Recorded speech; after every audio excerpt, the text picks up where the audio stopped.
welcome to another unboxing. We have two Funko Into the Spider-Verse Walgreens exclusive mystery minis to open.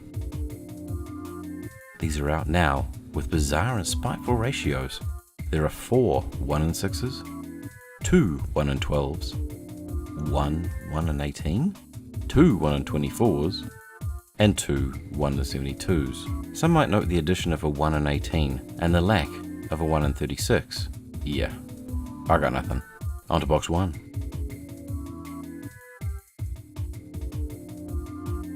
It's Peter Parker. My name is Peter Parker. I'm pretty sure you know the rest. And box 2. It's Miles Morales in a cape. Come on, how many more spider people are there? Save it for Comic-Con. What's Comic-Con? Let's go!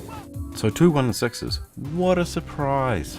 These are bobblehead, as are most Funko Marvel products. Another average series by Funko for die-hard fans of Spider-Man only. Some of the detailing is impressive, but not unlike the X-Men series, these too scratch way too easily, even freshly unboxed. But for now, that's our unboxing. You gotta say I love you back. Dad, are you serious? I wanna hear it. You want to hear me say I love you, Dad. You're dropping me off out of school? I love you, Dad. Look at this place. Dad, I love you. Dad, I love you. That's a copy.